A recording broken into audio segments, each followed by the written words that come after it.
तो आज राहुल गांधी ने, जब पूरा देश सुन रहा था उनको और लोकसभा भी सुन रहा था, तो उन्होंने सबसे पहले ये जो उनकी भारत जोड़ो यात्रा थी, इसका यात्रा वृतांत अपने शब्दों में लोगों के साथ शेयर किया। क्या कहा, अब वो सुनिए।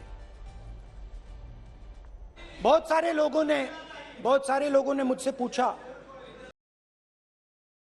दौरान यात्रा के बाद कि राहुल, तुम क्यों चल रहे हो, क्या तुम्हारा लक्ष्य क्या है, कन्याकुमारी से कश्मीर तक क्यों जा रहे हो। और जब वो मुझसे पूछते थे, शुरुआत में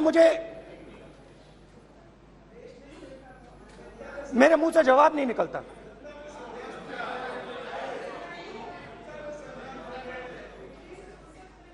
शायद मुझे ही नहीं मालूम था कि मैंने ये यात्रा क्यों शुरू की। 2-3 दिन में मेरे घुटने में दर्द शुरू हो गया। पुरानी इंजरी थी और जबरदस्त दर्द। हर रोज मैं उठूं और मेरे घुटने में दर्द, हर कदम में दर्द, और रोज मैं डर डर के चलूं कि क्या मैं कल चल पाऊंगा। ये मेरे दिल में डर था। और जब भी ये डर बढ़ता था, कहीं ना कहीं से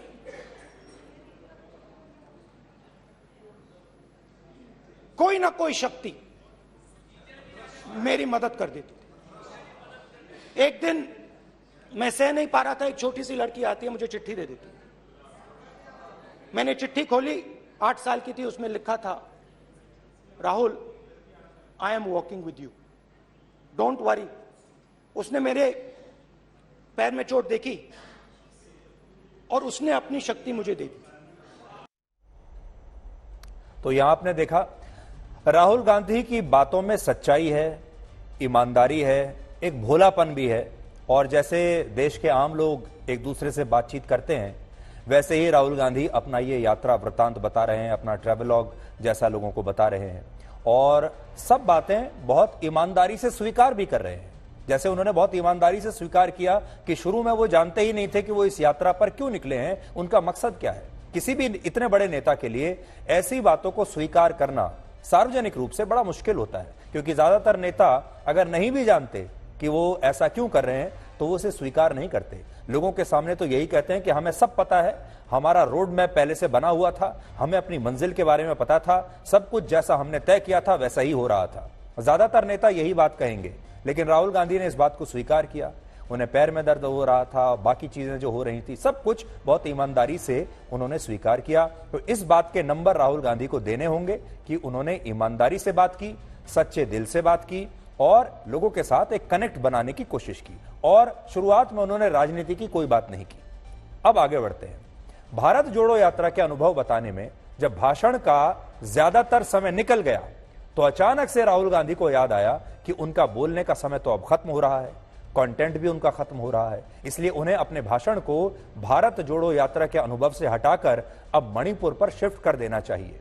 और यह बात उन्हें थोड़ा देर से समझ में आई। जैसे आपने देखा होगा, जब आप परीक्षा देने के लिए जाते हैं और जब अचानक से परीक्षा का आधे से ज्यादा समय निकल जाता है और आपको लगता है कि अभी तो पूरा पेपर बचा हुआ है, तो आप जल्दी जल्दी फिर उसे लिखना शुरू करते हैं। ऐसा लगता है उनके भाषण को देखकर कि आज वो अपने भारत जोड़ो यात्रा के यात्रा वृतांत को बताते बताते काफी भावुक तो हो ही गए। उनका मन भी लग रहा था ये सब बातें बताने में, लेकिन वो ये भूल गए कि समय निकल रहा है। वो ये भूल गए कि वो बातें तो गैर राजनीतिक कर रहे हैं, लेकिन वो राजनीति के सबसे बड़े मंच पर हैं।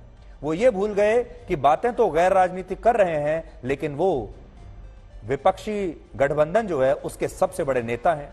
वो ये भूल गए कि ये जो नो कॉन्फिडेंस मोशन बुलाया गया है, यही तो राजनीति है। और वो ये भी भूल गए कि अविश्वास प्रस्ताव मणिपुर पर लाया गया है, उनकी भारत यात्रा के वृतांत पर नहीं। तो थोड़ी देर के लिए उन्हें यह कंफ्यूजन हो गई कि ये जो नो कॉन्फिडेंस मोशन है ये किस पर है, ये उनकी भारत जोड़ो यात्रा पर है या ये मणिपुर पर है। फिर अचानक से उन्हें याद आया, ऐसा लगा कि ये तो मणिपुर पर है, और फिर उन्होंने पूरा शिफ्ट कर लिया मणिपुर पर, और फिर एक ऐसा बयान दिया जिस पर उस समय संसद में बहुत विवाद हुआ।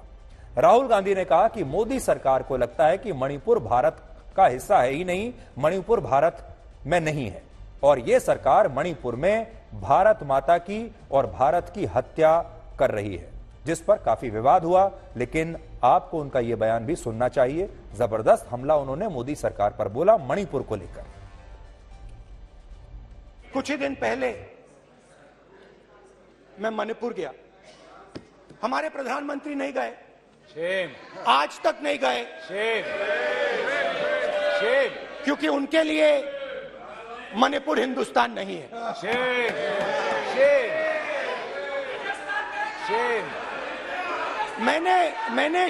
मैंने मणिपुर शब्द प्रयोग किया, मगर आज की सच्चाई यह है कि मणिपुर नहीं बचा है। मणिपुर को आपने दो भाग में कर दिया है, मणिपुर को आपने बांट दिया है, तोड़ दिया है। भारत हमारी जनता की आवाज है, दिल की आवाज है। उस आवाज की हत्या आपने मणिपुर में की। इसका मतलब भारत माता की हत्या आपने मणिपुर में की।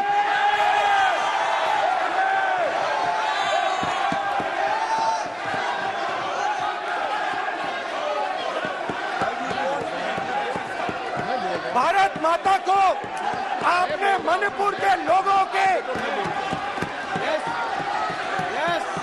मारा, आपने मणिपुर के लोगों को मारकर भारत की हत्या की है। आप देश द्रोही हो, आप देशभक्त नहीं हो, आप देश प्रेमी नहीं हो, आप देशद्रोही हो। आपने देश की हत्या मणिपुर में की। प्लीज एक मिनट, प्लीज बैठिए, प्लीज बैठिए। अब सवाल उठता आप है, बैठना चाहते नहीं बैठना चाहते, आप बैठना चाहते नहीं बैठना चाहते, इसीलिए आपके प्रधानमंत्री मणिपुर में नहीं जा सकते हैं, क्योंकि उन्होंने प्लीज देश की हत्या की है। मणिपुर में हिंदुस्तान की हत्या की है, भारत माता की हत्या की है। मणिपुर के लोगों के दिल में। प्लीज एक मिनट बैठिए आप। तो सवाल उठता है, एक मिनट बैठिए। आप भारत माता के रखवाले नहीं हो, आप भारत माता के हत्यारे हो। प्लीज माननीय सदस्य, प्लीज माननीय सदस्य, please please please please please देखिए माननीय सदस्यगण, प्लीज प्लीज